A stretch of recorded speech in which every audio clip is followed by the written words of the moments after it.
Okay, Rachel, we at 3 minutes after. So I'd like to make the motion that we do have a quorum. Make the motion that we start the meeting at 12:03/17/2021. I'll make a motion that we start a meeting immediately. Okay. Second it. All right, it's been moved and properly second that we start the meeting. Okay, Blackshear, you open us up with a prayer. Yes, sir. Good morning, everyone. Lord God, as we come today to give your name the honor and the glory, we ask you would just bless our efforts. We ask you would bless those that are still serving and in harm's way. We pray, Lord God, for the cadets, Lord God. This is for them. And we ask that you would bless our support and efforts that we are bringing up on today on their behalf. We pray for those that have served and the shoulders that we stand on before us. We pray for those, Lord God, that are grieving on this morning, those that are sick and shut in. And we pray that everything that is said and done from this moment forward gives your name the honor and the glory. In Jesus' name we pray. Amen. Amen. Amen. All right. Hey, team, if you're not speaking, please make sure you mute your mic so we won't have any over. Okay, this is our agenda for today. We've already had the prayer. Now for the minutes, has everyone had a chance to look over the minutes from last month? Yes. All right, does anyone have any questions or any concerns about anything that needs to be corrected on them? I didn't see any concerns. Anybody else?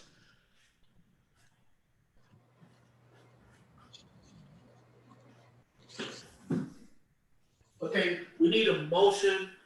If there are no corrections or anything that needs, any other questions, we need a motion to approve the minutes as typed. Okay, I make a motion that we approve the minutes as read. I second it. Annette Buford Frost. Okay, it's been moved and properly second that the minutes be accepted as read. All in favor, say aye. Aye. Any opposed? Okay, since there are none opposed, the minutes stand approved as read. The next thing we had a treasury report.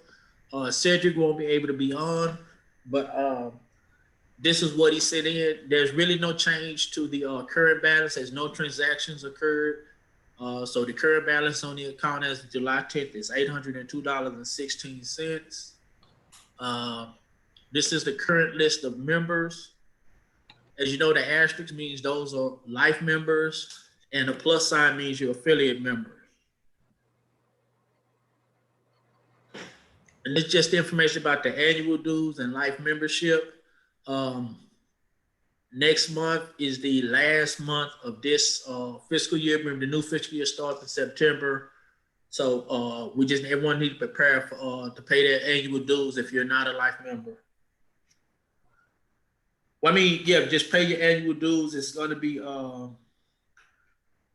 members don't have to pay the full amount of $95. Everyone else, if you're not a life member, has to pay $95. If there are no questions or concerns, we need a motion to approve the treasury report. I move that we accept the treasury report. And I second. Okay, it's been moved and properly second that the treasury report be accepted as read. All in favor say aye. Aye. Any opposed? Okay, the next thing up is the Alumni Spotlight Committee. Yeah, of course. Good afternoon. It's afternoon, I guess. So, of course, good afternoon. It's Colonel Jeff Rector. Next slide. Also, we have a Lieutenant Colonel retired Annette Frost on, and I don't know if the other gentleman's on. Is not. Of course, there's no major changes to the for the Spotlight Committee. However, we definitely need to make sure I can collect the next 3 months of spotlights in order for us to be ahead of the power curve. So I definitely reach out to Colonel Terry, Colonel Hill, and Colonel Jackson to make sure we have those spotlights queued up and ready to be submitted to the Army ROTC department. Also, I want to thank Annette for the additional name. So I know she said we need to add Colonel Helena Frost to the Spotlight Committee. I mean, not committee, but also as a candidate for Spotlight. So I definitely plan to have her added probably in March. And also just FYI, I know pretty March is probably the best time. So pending any questions, I know there's no other current open actions or anything like that relates to the Spotlight Committee. Pending your questions, that's all we have. Is the one she suggested, she's in the Navy, right? I just got the Well, Colonel name. Fisher was on she was part of the mentorship a few months back. Yeah, but I'm just saying, I'm just trying to make sure she was in the Navy, right? Or she was. I thought she was I thought she was Army. I don't know what her affiliation is. I just know that she's an active member on here, and those are the people that we were looking to spotlight initially. Okay. Hey, Annette, let's definitely reach out to her to get her information. And I guess, of course, on her bio, we'll definitely see what she's Army or Navy or whatever. So more to follow. But I know what Richard is saying. If she's a Navy, then she can't be spotlighted because this is for the Army cadets. That's what you're saying, Richard? Oh, no. I was just asking just for general knowledge. I wasn't trying to say no, she could. I'm just asking for general knowledge. Okay. Yeah. Okay, Rector's gonna reach out and get her information. Okay. So, of course, I submitted mine in July, just FYI. And so in January, we have to have somebody else submit the information. So, any questions? That's all I have for the Spotlight Committee. Okay. Anyone have any questions? Okay. One question on the Spotlight Committee. I see the, at the very bottom down there, it talks about PayPal link, PayPal, as well as cash apps and everything else. Is there a funding associated with this?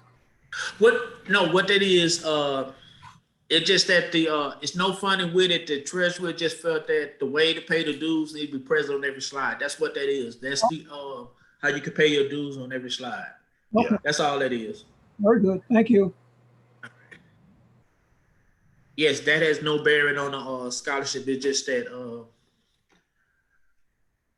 it has no bearing on the scholarship committee. I mean, on the Spotlight Committee. No, yeah, Spotlight. Yeah. Thank you. Okay. All right.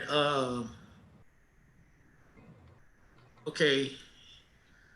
Thought Fred was gonna come on. Let me touch base with him. We'll come back to it since he's not on to talk about the fundraising slide. We'll go to the next one is Scholarship Committee report. It's myself, Lieutenant Colonel Frost, and Colonel Lloyd. There's really no changes here. We just got to set a meeting to work on the 30, 60, 90.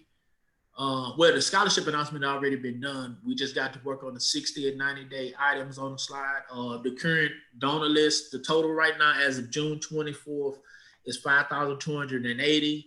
And you see the names that are on the list. I think the new additions were Major Gross, Major Matthew Burton, and Colonel Shaw. I think those are the new additions to the list. Just trying to keep up with Sean. Yeah. All right, pending any questions, that's all for the scholarship account.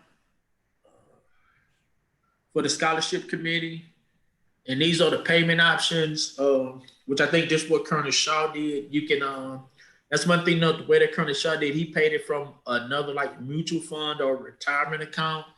And you can have them send it in, just make sure it's made payable to Previan University, put on the member line, the M. Garrett RTC endowment, and you mail it to the Office of Development. And as soon as they receive it, they'll add it to the account right away. You should, as long as you put a contact email in there, they're going to send you a notification. You're going to get the tax-free donation. Everything you need to get for the donation, they'll email it to you. They'll send it to you by email or mail it out to you. because Colonel Shaw, you got yours by mail, right? I received mine by mail, yes. So, pending any questions, that's all I have for the scholarship. Up next is the Mentorship and Education Committee.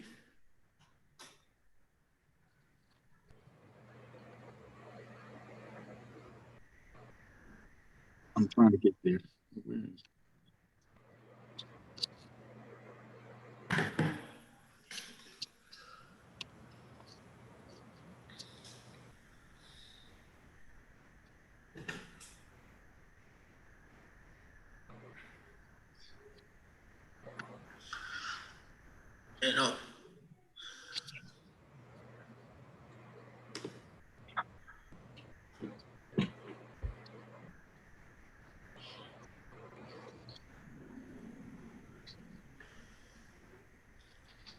Okay.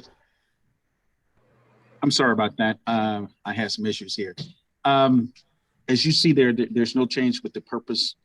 Right now, I have the template for the registration form for the mentorship program. I need to get that to Richard for approval, and then we'll send that out hopefully next week to those who would like to participate as a mentor or mentee. And next month, we'll have training, basically informing individuals about the mentorship program, letting people know the benefits for both the mentor mentee and how the program will work. So that's the next, the two top things that are going. The one current open issue and or concern, however you want to look at it, and that is for individuals who would like to participate as a mentor or mentee who are not members of the alumni chapter, how do we want to move forward with that? I would leave that open. I think it would be a good thing if we can have, regardless, as far as mentors and or mentees, but I think that's something that we have to clarify if we want individuals outside of the program to participate in the mentorship program. That's all I have. Me personally, and I think it's something that we got to present to the body. Me personally, I had no problem with it. Because like I told you before, it's several people that have reached out. They've heard about it, and they want to get involved. And know, I think one of the person that wants a mentor is actually graduated from Texas State. So he was referred by by Colonel Edwards. And I think he's a graduate of Texas State, and I don't think they had a personnel to do something like we're doing. So he just wants to have that young man be mentored. So I have no problem with it if the mentors or mentees are not part of Prairie View. But like I say, that's something the body has to agree on. Right. Yeah. And that's all I have, Richard. All right. Any other questions about the mentor program? All right, if there are no other questions, Fred will be on in a second. The bylaws committee, let me see where Woods is. One of the things with the bylaws committee, and I forgot to add the slide in there, and that was my fault. Two of the bylaws that have been recommended to be added to it is just about how the dues are going to be allocated as they come in, and also for the dues and financial any fundraising money coming in, how it's going to be allocated. The current suggested allocation is 50% goes toward general operating fees. Matter of fact, because it's going to be the same thing that's on the spreadsheet. 50% general operations, 30% scholarship, 10% for mentorship, and I think 10%, what is it?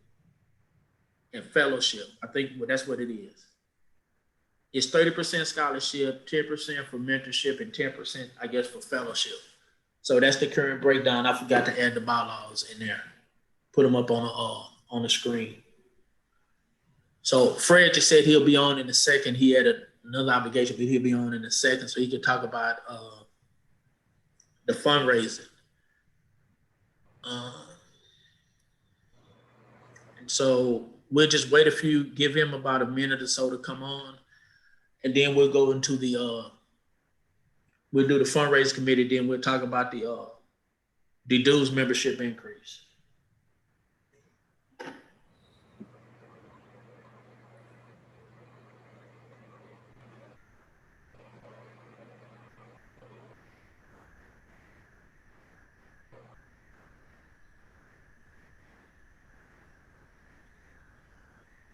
Hey, Colonel Shaw, this question for you. Where you located, sir? You talking to me, Colonel Shaw? Yeah. Yes, sir. I'm in San Antonio. I'm down here with the same place. Okay. Okay. I don't know. I thought you were someplace else. So I don't know. No, I'm in San Antonio. Okay. While we're waiting, Jeff, I just text Colonel Shaw to send you his email address and his telephone number so we can spotlight him. Okay. Now, I have that information, but I think Colonel Hamilton had the same information. So now if you want it, I can give it, but if you want to get it from him, I think either way.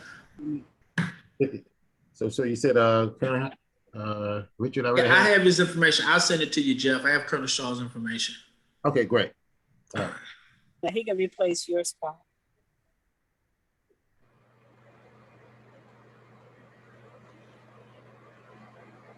Hey, Sharon, while we're waiting on Fred, Sharon, have you heard any other word about from Garrett's family about if they want to participate in the fundraising? So when I initially spoke with them, they said that they were interested, and I asked about the letter, and I sent it to all of them in a group chat, and they said okay. But so I don't know if somebody's waiting on somebody else to do whatever, but I haven't re-engaged. I think the last time we had a meeting, I said I would re-engage, and I haven't. So what I'll do is I'll just reach out in the chat that we've created, and I'll say, hey, this person, can you get me a letter? Probably his sister Sheila or Carla. And I'll specifically say, hey, can you get us a letter, and can you get it to us in the next couple of weeks? They all were excited about it, and they were very thankful that we had created this. So again, I just don't know if it's person A thinking person B did it, and but I will definitely re-engage today and say, hey, Sheila, Carla, can one of you write the letter and see what happens? And I'll email you the scholarship announcement that we created so you can send it to them, so that way they'll be aware of it, and so they can forward it out to family and friends too. Okay, that'll work. One comment on that scholarship and the family involvement too. If we're going to recognize family members, say Garrett, and we're going to kind of give praise and recognition back to his family and everything else, they want to make a donation, that's considered okay, but we definitely should not twist no arms though to ask anything else. If we come up short, put the additional funds in and everything else, rather than making the family feel that they have to make a donation in to make this whole program work. So this is just to give them honor and recognition, but not asking them to put anything in there. All I like to see come from that family would be a smile and a thank you for recognizing their family member. Yeah. Colonel Shaw, no, we're not trying to twist their arms, but Sharon has said that some of them said they would be interested in donating. So that's the reason why I say send them the announcement. No, we're not trying to twist their arms. No, I agree with you. Okay. And I concur. And I think the only time that we probably should have them, I would even request it if we just having a normal fundraiser. But if we're having something like a 5K that includes some type of opening ceremony, that is where we can offer them an opportunity to come out and speak. But for a regular fundraiser, for them to participate, I agree and concur. We should not ask them to participate, even if they want to. We shouldn't ask them. If they come forward and want to, that's fine. What I was thinking, whenever the scholarship, once it gets where Preview matches it, it becomes active, I was going to invite one of them to be down there when they present, when they, how they normally do the presentation at one of the home games. that would be the only thing I would ask the family to participate in when we do that. Have them one of them there when they present that check and they get recognized at halftime. That was the only thing. As far as that was the only thing that I was thinking. I hadn't run it by the committee yet, but that was the only thing I was going to ask. Try to make sure we get one of the family members there.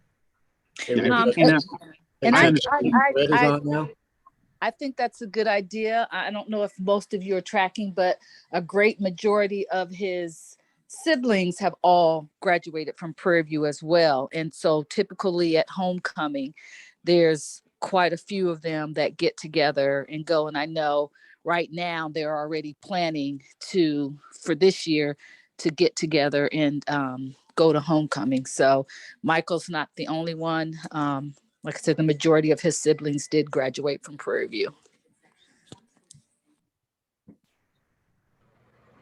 Wow. Okay. I don't think that changed anything. I still don't think we should ask them to participate. If they're willing to come forward to participate, that's fine.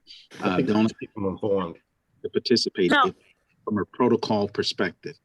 Oh, yeah. No, I agree. I'm just saying from the perspective of if what Richard just said in terms of at homecoming, having someone be there. I think it'll be easy because like I said, they're alumni. Quite a few of them live in the Houston area as well.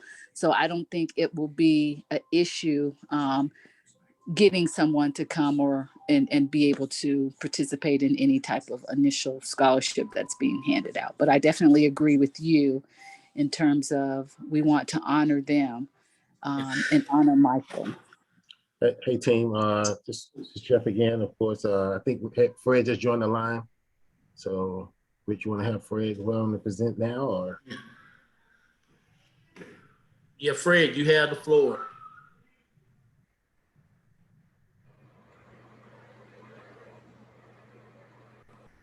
Hey, good morning, everybody.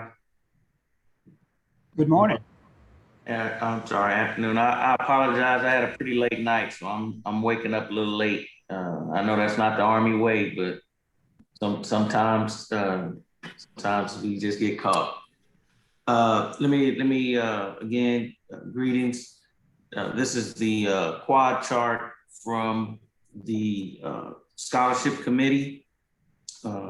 Minor changes, just go through it real quick for those who weren't on the last call, but the purpose of the committee is to promote fundraising and networking opportunities to generate funds to support the chapter operations objectives in line with the 3 organizational goals.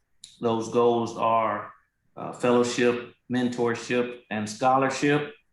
I'm not going to read every other section, but last month we presented or had the 30, 60, 90 day look ahead. The first in there was basically a recommendation, prepare a recommendation to go to the chapter board for review and then presentation to the body on how funds that come in should be broken down. That breakdown was 50% for chapter operations, 30% for scholarship, 10 and 10 for mentorship, fellowship. That recommendation has been submitted for consideration and review. And I think it's a part of Richard's discussion for the fees in general. The next was 60. From that point was to try to get some fundraising activity together. We know that it's not a perfect scenario and there's so many things, but I think as the chair, we got to get something going so that we start to generate some revenues to support so that we're not completely reliant on chapter dues as our only source of revenue. So we put together a quick raffle. There is one part of the raffle that I want to discuss with the body here today, but it's just a quick raffle with 3 prize categories. And the debate is in today's current virtual scenario.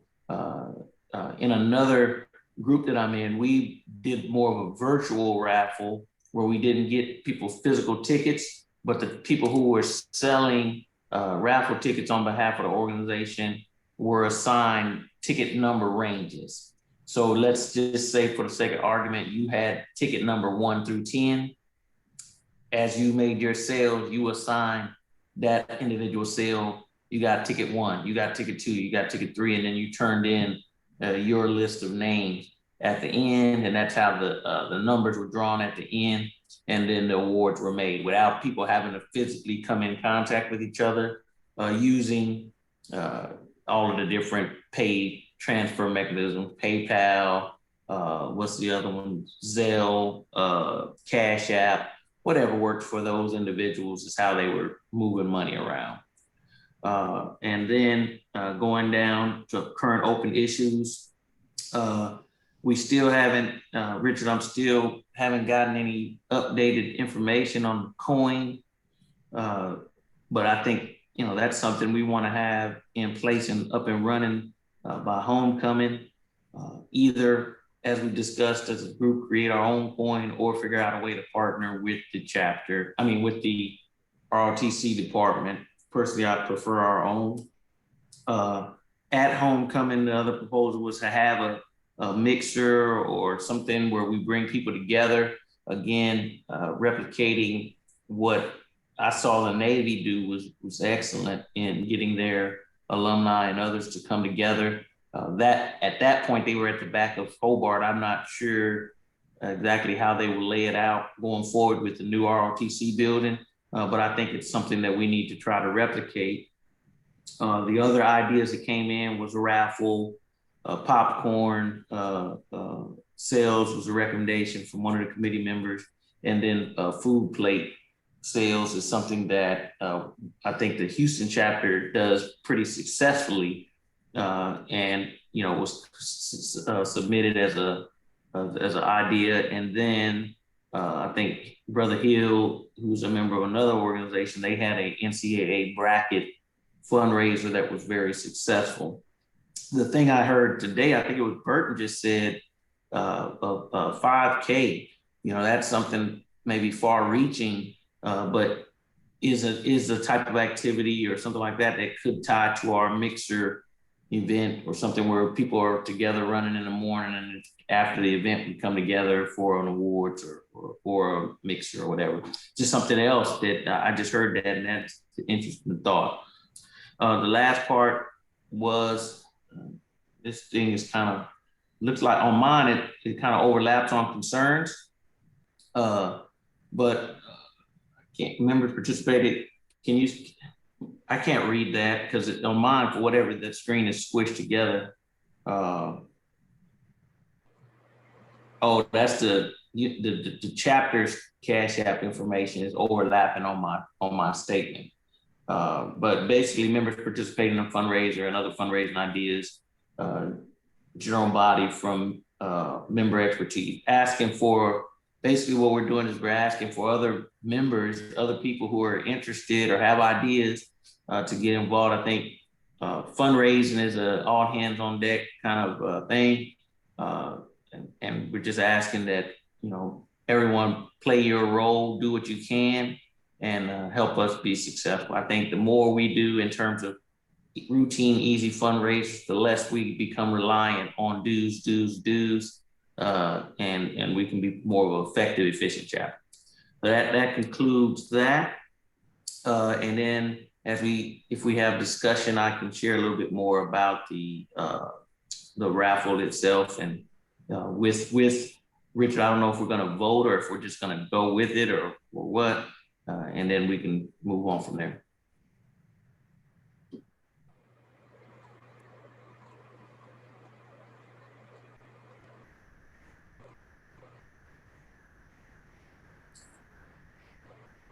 I'd make a point too, if I could.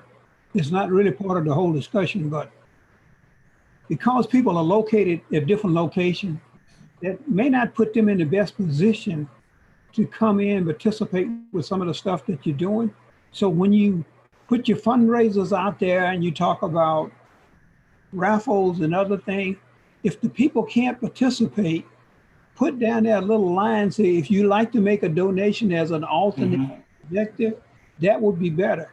Like I said, well, I'm all in. We'll try to do as much as I possibly can. I probably would not be able to participate as best as I can. But if you told me I had the option to make a donation, hey, that would fire me up. I would be ready to do that. Well, sir, yeah, we're tracking on that. That's actually an excellent recommendation on the flyer document.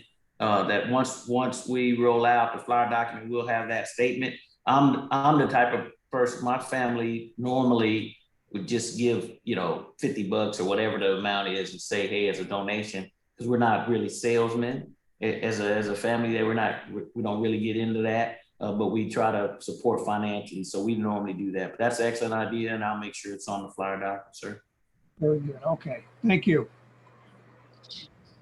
And if I may add to that, for future references, maybe that's something we want to do whenever we do something and it requires people to get together. Maybe we can have virtual participation, and just by charging a reduced price for those who can attend, that is more likely where they would either donate in or participate to gain some additional funds. So anytime you see like half off of virtual participation, people will probably, that's another way to get, if you will, free money. Yeah, I think that's a good idea. I didn't really go over that much, but if you look at current open issues and number 2, one of the things that I want to do when we have any type of things that's going to bring people together is to make sure that everything that we're doing is available for them to support and participate at that particular time. So if we have an annual raffle and we have a run, and then we have the mixer, and then we're selling coins, some of these things are going to be year-round things. I want to make sure that at the reception or mixer or whatever, people can register to be members. People can buy a raffle ticket if we're selling them. People can make a donation, and those are a part of the things that they see and that we're prepared to do, as opposed to each individual effort standing on its own. So that's a great idea, Burton, and I'll make sure that every time we're coordinating something, the last piece that we need to pull together is to make sure, you know, other groups, like when we have a mixer that is not a fundraising mixer, just a fellowship from that fellowship committee, that these different committees are interacting with each other to make sure that, you know, everybody is on the same page, and that fundraising as a committee can have something set up at the fellowship. That's a fellowship event, but we can still do fundraising and membership at that time.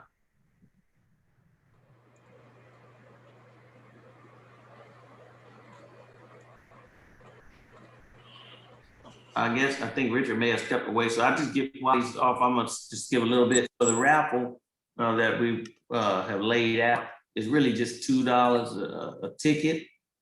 And there's three prize categories. The top prize is a Purview A&M 1876 jacket. It's not the Letterman jacket. You know, I was with athletics, so there's an official Letterman jacket, but there's a 1876 jacket that's normally carried in the bookstore that's pretty popular and pretty common.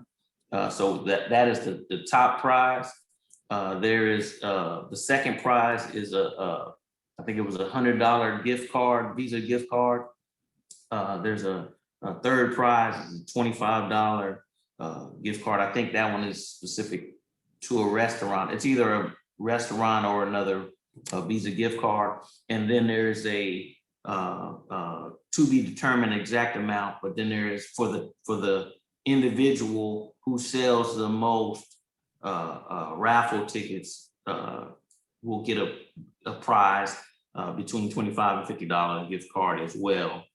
And that the sellers could be family members. I want to try to make it where, you know, just the chapter member isn't the only people that have to sell. If they have a member of their family or a friend or a coworker who takes on that ball for them, I want to be able to recognize whoever that individual is that sells the most raffle tickets to support us in our cause. Annette had a question. I was just muted, Fred. Annette had a question. My question was back to under the current open issues. Number 1, the coin. I saw the coin and I'm ready to go online and purchase the coin. at what point will we be able to purchase the coin is the one particular thing that I'm interested in right now. Yeah, so Because it's been on. Annette, I can speak to it. Well, let me speak to it first. It's on my slide there, Colonel.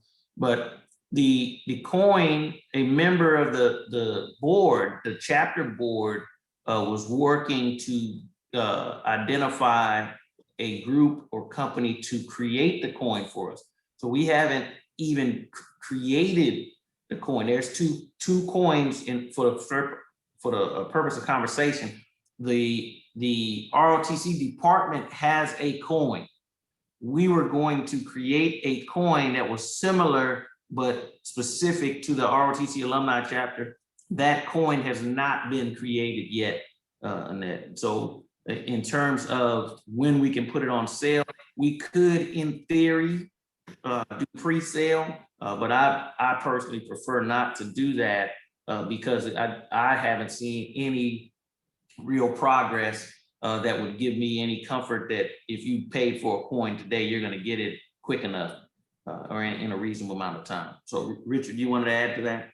Yeah, Whitney has reached out to me, but I know a unit is going through a lot of stuff right now. So I had to send her an updated picture. So she's in contact with someone, and that's the route we were doing. Instead of using the RTC, the one that Colonel, the current PMS had created, because he wanted to make sure his was available to the cadets. So that's why we decided to create one. But I'll give with Whitney to see where she is on that, because I know she reached out to me and I gave her an updated picture, a better picture of the RTC crest.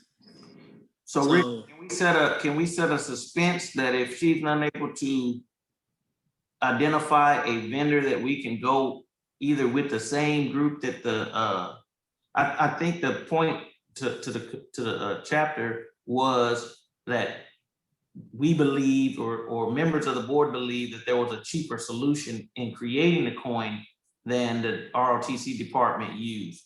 Right. That vendor was high and there was better ways, more efficient ways to get it done.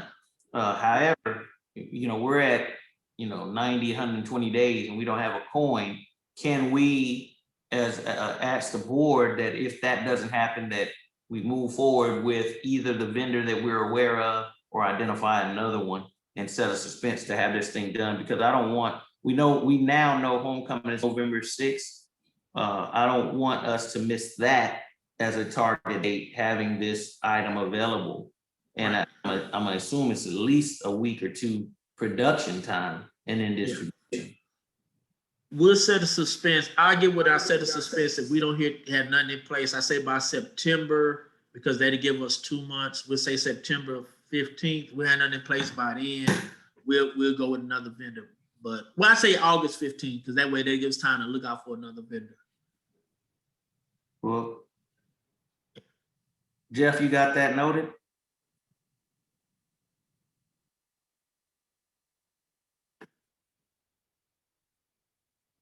So am I the note keeper as well, sir? I mean, I'm sorry, I didn't know I was. No, it's noted because we're recording the meeting. It'll be a part of it's on record because we're recording. Right. Okay. One of the things I do want to speak to that Fred brought up, like the homecoming mixer. And I think before COVID, we had something planned for that the RTC department was going to provide food for, but then he shifted the date from a Friday to a Thursday, and a lot of people weren't able to come. So he had it kind of put a bad taste in his mouth, but I told him you moved it at the last minute because, normally we've always had to where we had a mix where we sit down and talk with the cadets during homecoming. I think that's how that's one of the first things we did when we first started the idea of getting the chapter involved. So I'm going to try and set something like that up again, but I want to be where we're more in control of the date than the RTC program, because I know alumni members are coming in. I think we always held it on a Friday for that reason, because of people's jobs and stuff. So I'll reach back out and see them want to do it again and just tell them that we would prefer to have it on a Friday where we get more alumni involved. So, but I do know the cadets normally doing stuff at homecoming. And so I know we had talked about before too, also set up a table during homecoming where people can come by and speak with us. We get people, but we know people want to visit other groups. But that's one of the things that is on the agenda, is to get the homecoming mixer again, where we like we normally do, where we get a chance to sit down and talk with the cadets as well. Pending that, while we're on this here, and I'm gonna go ahead and pull up the let me stop the share. I'm gonna share the actual spreadsheet that I sent out about the dues requirement, so that way we can discuss that real quick. Since Fred brought it up. Did the report require, I missed the first one, but did the report require approval? And I guess the only thing that we need to vote on, if we're going to is to initiate the raffle today. And I think that was one of the things, the reason why we said we would do virtual tickets for the raffle, which corresponds to what Colonel Shaw and what Matthew Burton was saying, is because not just due to COVID, but because we have people all across the country, we weren't going to print tickets. So that way it doesn't matter. You don't have to be located physically close to us in order to sell the raffle tickets. So we are taking into account that more so because of the COVID procedures, because we know people can't really meet in person, and also because we're spread out across the country. So that's why we decided to do a virtual raffle. So let me share my screen.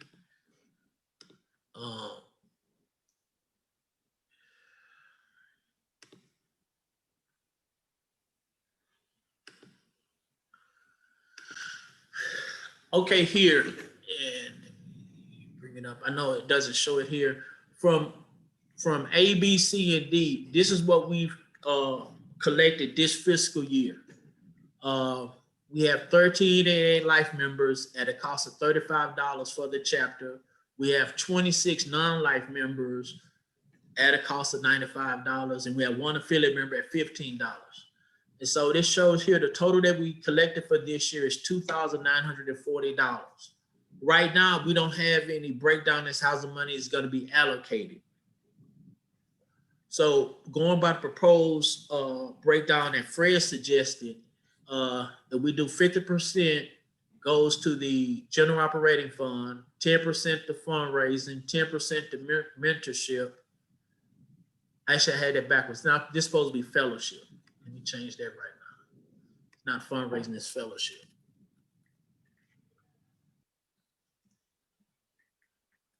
Okay, 10% to fellowship, 10% to mentorship, and 30% to scholarships. This is how the breakdown would be if we allocated money according to that this year.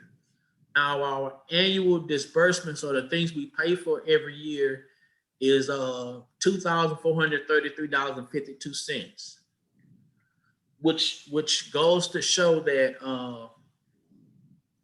the only thing is that the Zoom fee is not located in there, because I've been paying that out of my pocket because I use Zoom for other things, but that's just something that would be added on in the future. So it's actually a little bit less. But going by this breakdown, we would not have enough to cover what we need in the general operating funds. And so that's why we were suggesting a membership dues increase, because we don't have the other money coming in any other sources to make sure we cover the things that we need to pay for. So that's why I was suggesting a membership dues increase, but when we're fundraising would help offset that, so we wouldn't have to rely solely on the dues.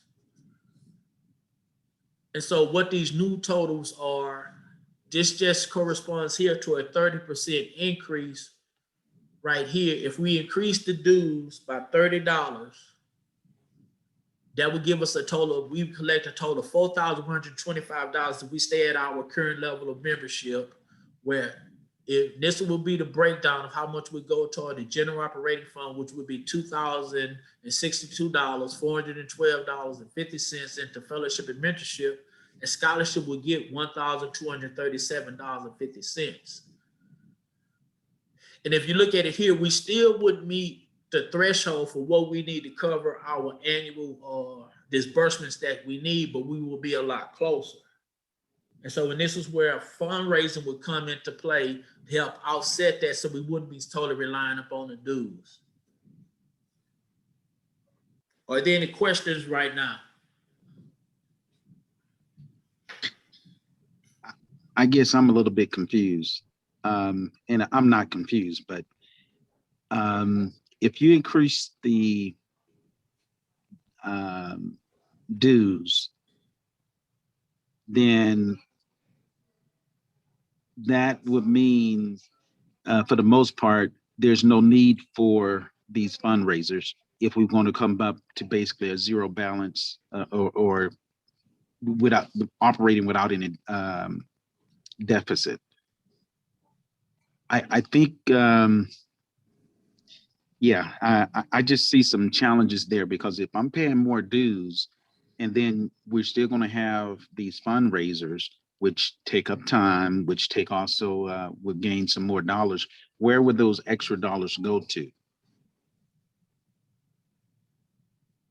The extra dollars would go to, like, say, to help fill in the gap, because we talk about increasing the dues to cut down the gap of what we need to pay it in the fundraisers. But the extra dues would go more, because since we're opening back up, we'll be able to meet some in person. We're gonna start doing more things that where we would need funds to help do those things. So if we set up a fellowship event, we need money to do that, you know. Then that needs to be in the budget. That needs to be considered a program within the budget, so that we can identify all of those visions that you have. It needs to be identified in the budget, so that we'll see why we're raising funds, justifying why I'm paying the extra dues, justifying why I'm coming out here to donate my time as well as my dollars. I can see, and that'll motivate me to want to participate. So if you don't have that written down, I don't think that would incentivize me to, or encourage me to participate in all of these raffles, because I'm gonna say, hey, well, we got the funds. But in addition to that, I would say any extra dollars over the funding probably should go into that are raised through the fundraising process, should probably go back into the scholarship. So if the cost to operate is basically $2,500, and for some reason we go out there and we kick butt and raise $10,000 in funds, then most of the extra dollars probably should go towards the scholarship and any other of those visions that you have. Does that make sense, or am I out there in left field? Hey, Matthew, let me respond to that last part a little bit. So the breakdown that he's using as an example over here is the proposed breakdown of fundraising funds. So the money, if we make $2,000 off of the raffle, right? If we generate $2,000, 1,000 of that is proposed to go to the general chapter operations for chapter use. And then correspondingly, $300 of that would go to the scholarship, and 100 and 100 would go for the purposes for chapter use of fellowship and mentorship. So it would mirror what he's saying is mirror it. So what this does, to your point, I can't, Hamp, if you can move your screen over to the right a little bit.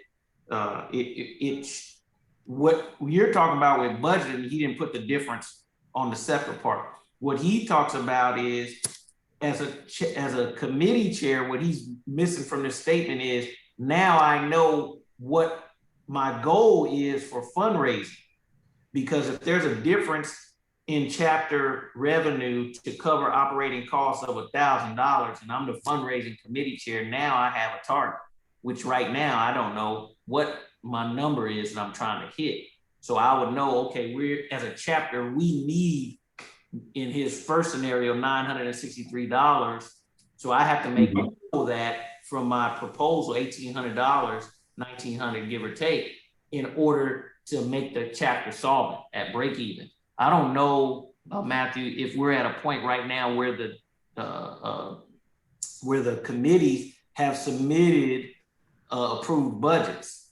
Mm-hmm. You're saying you're absolutely right that they should be building a budget, and then that's what we're doing. But I think we're doing it in reverse right now, trying to set up the structure that supports the budgets that are created. And that's kind of where I was as a committee chair, trying to say, okay, if I'm going to bring in money, how is that money going to be used?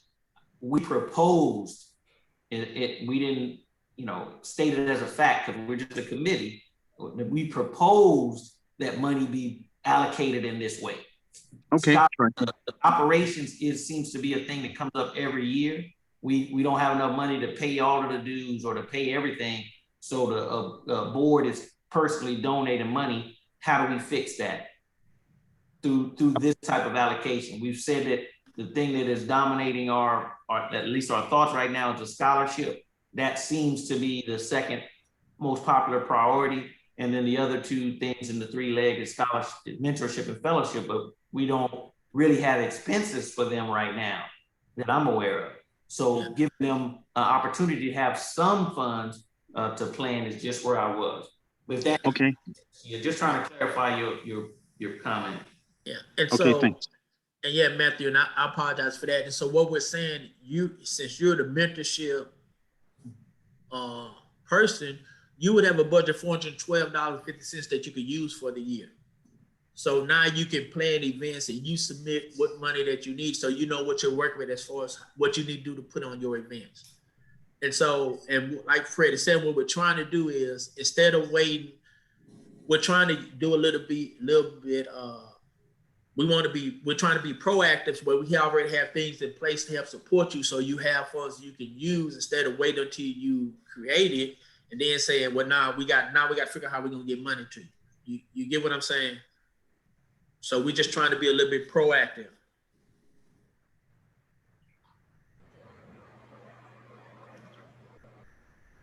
Any other questions? And you're right, and I forgot to say this. This difference here is basically subtracting this 1,470 from this 243. That's what this difference here is. And I didn't do it for the projected for the following year. And that was, but I can do that real quick. And all we'll be doing is just subtracting this 2,062 from this 243, which is going to be a different amount.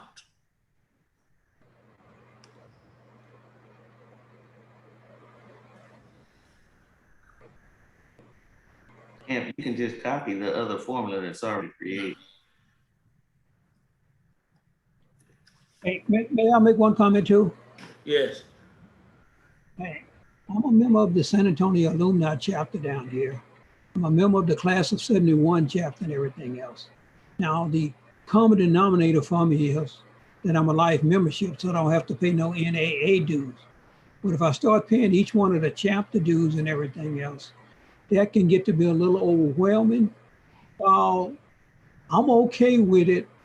I'm thinking about the other members in it. If you start raising the fees and everything else, some of these guys may start saying, okay, I got to make a choice. I'm gonna have to drop one or drop the other all together. We don't want people to drop out because they don't have an extra $30 or $40 to put into their account. So that a little consideration when you're doing it too. If you could add who are in better shape, if they will make donation to help kind of cover some of the stuff as part of your fundraiser, that might compensate for losing some of the membership. Yeah, Colonel Shaw, you echoed my.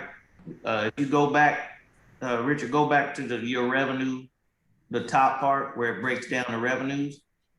Colonel Shaw, we've had this ongoing debate about this affiliate membership thing, which is why that is exactly the reason why the affiliate membership was created, because we at the onset understood that, hey, we're going to have members all over the world that are active, that are in other chapters. So we created that $15 thing, and it comes up as this debate all the time where board members and people want to eliminate that. But I fight for that affiliate membership piece so that members like you and others who are active in other chapters and paying to them, we're not asking you to pay another full membership to be just when you're already getting all of the same services. So I don't know if the consideration here, Richard, is whether or not the affiliate membership rate changes or not, if the body thinks that, but that's another echo on why the affiliate membership is important. You have to have a way for people to not get costed out for supporting the university and the alumni chapter, because also with the same thing, we originally were trying to collect NAA dues from everyone, you know, and some people pay their dues through another chapter. Some people like you and I are life members. So we had to try to create a structure that took that into consideration. And that was the purpose of the affiliate membership, to say, hey, no, don't try to overcharge this person. Maybe we look at that rate, Richard. If $30 is getting too high, I don't know, but that's the rate that is designed to address what you're talking about, Colonel. So, Hey, one more comment along that line too. About $30, you might say, hey, this is a small amount. This don't make a whole lot of difference, and you're probably correct. But let me just give you a good example. I'm a member of the San Antonio chapter where we pay a $50 fee for the local dues. The class of 71 just kind of started up. They haven't really kind of decided what they're going to go with, but I'm anticipating that their dues is probably going to be somewhere around $50.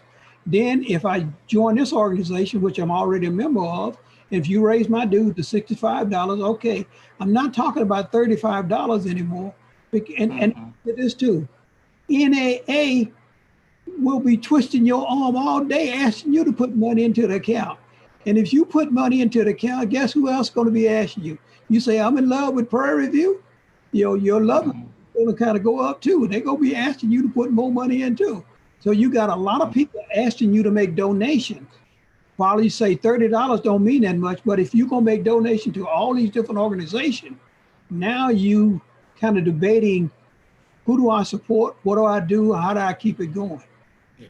That is my only concern. Now, for me, I can handle it, but I don't think a lot of the membership is not going to work so well, though. Yeah.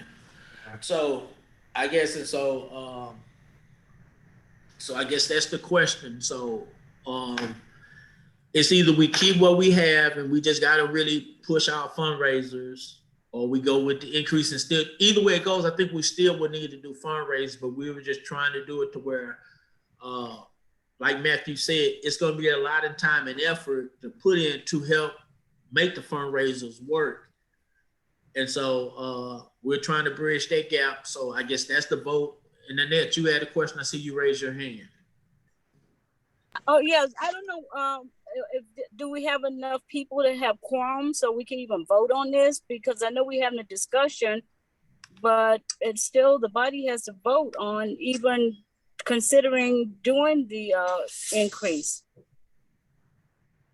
I don't think we have a quorum person.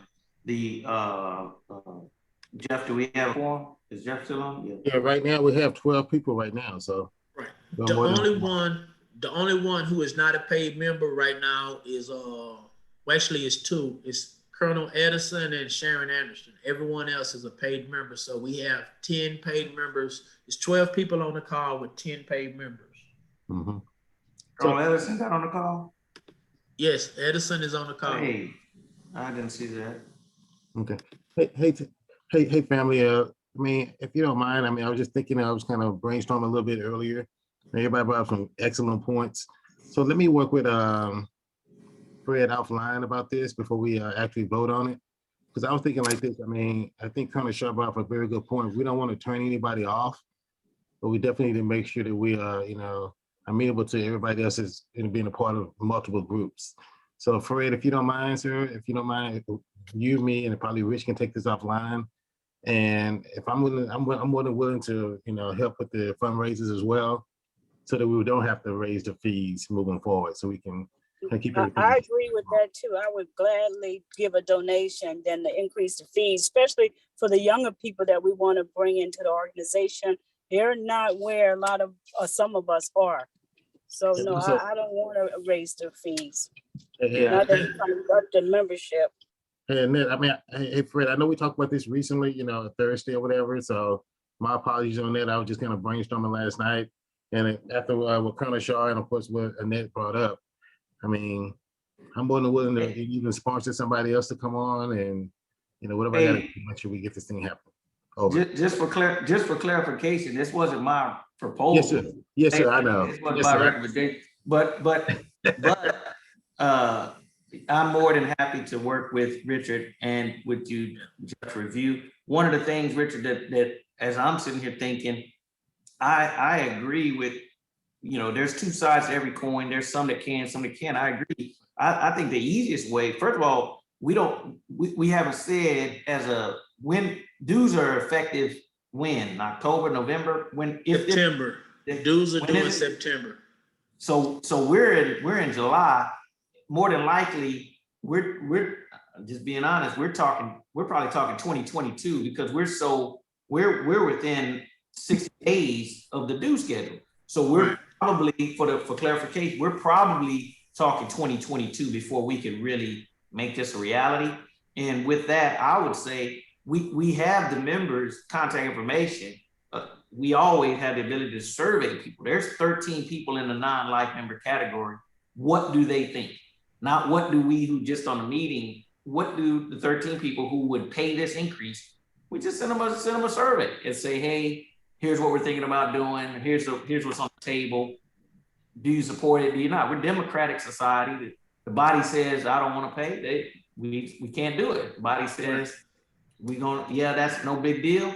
Then we can do it. That's the way that I think we can approach it, Jeff and Richard. And again, if dues are effective September 1, we're not going to be, in my opinion, we're not ready for September 1, 2021. So we're looking at 2022, which makes, for me as a fundraising committee, makes my goal $963. I know what I have to budget around that. It's not that complicated from that regard. Yes, sir. We get 100%. What I would suggest with Mr. President, if we're going to be short on funds and everything else, you can make mention that we are looking at raising the dues, but here again, we're going to be operating at a deficit. At a deficit as we go through the next year. And you ask those members who have the capability, if you kind of kick in a little extra so that we don't lose nobody, I would gladly kick in some extra so that we don't lose anybody and everything else. Yeah, so that's the way. If you tell me I have to put in $100 as opposed to $35, I'll be glad to do that. Yeah. Okay. All right. So I think the question has been answered. So, okay. But we will be voting. One thing we do need to vote on is on the dues allocation. So that's the other piece to it.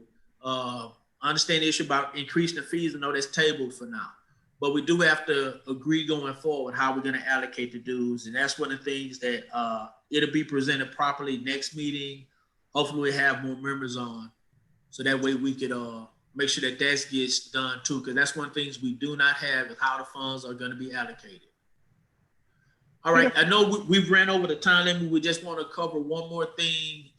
So we don't want to hold people on. So we don't want to go past our hour. Let me stop the sharing.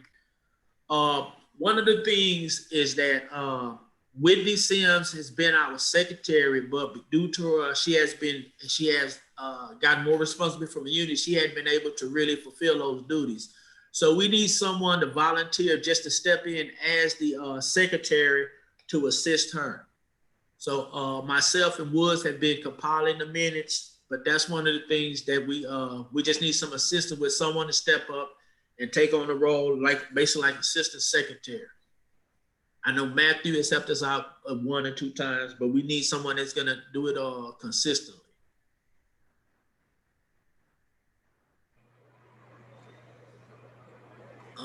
Outside of that, Richard, before you finish, can I ask, when we had elections, was there more than one candidate? No, I think she was the only one. I have to go back and check, or you can check your records. Yeah, I check that too. I mean, if there was another candidate that was that Whitney outscored, I would recommend asking that person who already has expressed an interest if they would be willing. Okay, I'll take that action.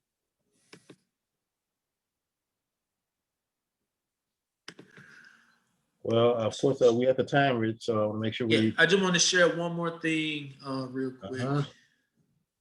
Just let you know about the next upcoming meeting. I guess I didn't put on that, but it's on the agenda. One thing to note is that we want to make sure everybody got their ballots in for the NAA president.